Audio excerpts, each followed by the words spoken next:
Orang-orang yang di masa kecilnya dididik dengan keras, tetapi tidak mendapat kasih sayang yang cukup di usia 0 sampai 7, itu akan tumbuh menjadi orang yang sangat hebat ya. Tetapi di balik kehebatan yang kuat, dia mungkin juga punya rasa lelah di dalam yang belum dia sadari. Nanti akan tampak setelah dia punya anak begitu, dan dia akan mendidik anak itu dengan cara yang tidak dia sadari.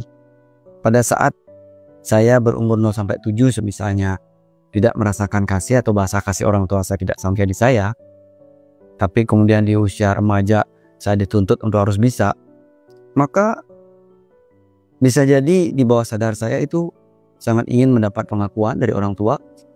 Maka saya menjadi orang yang terus memacu diri, makin kuat, makin strong, supaya saya merasakan perasaan validasi atau pengakuan itu. Entah orang memvalidasi atau tidak, yang jelas di bawah sadar saya memvalidasi jika saya berhasil. Nah, ada ruang kosong yang belum terisi di dalam. Rasa lelah yang kemudian akan tampak saat kita benar-benar mengalami kelelahan. Capek misalnya, banyak masalah, ada beban tertentu yang menumpuk, dia akan kelihatan. Ya, beberapa orang malah kebingungan ya.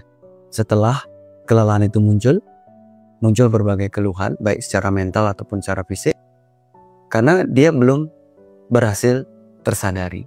Nah, apa yang perlu dilakukan adalah tentu belajar untuk menyadari dan berani mengakui bahwa setiap orang itu ingin disayangi di masa kecil. Ya, sebelum dia bisa menyayangi, tentu dia perlu merasa disayang. Nah, ruang kecil ini, anak kecil yang di dalam itu bisa kita berikan ruang dan waktu, kita amati secara jujur dan izinkan dia untuk mengakui bahwa aku ingin loh disayang. Ya, dibalik orang-orang yang kuat, apalagi wanita-wanita yang alfa gitu ya, dibalik kekuatannya tentu mereka punya titik di mana mereka merasa lelah.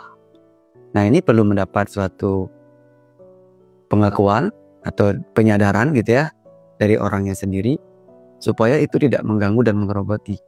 Ya, sebelum dia menimbulkan masalah dalam hidup, menuntut, menyalahkan, menyerang pasangan bisa jadi, atau teman atau orang tua, maka perlu belajar mengenali dia, menyadari, supaya dia merasa diterima.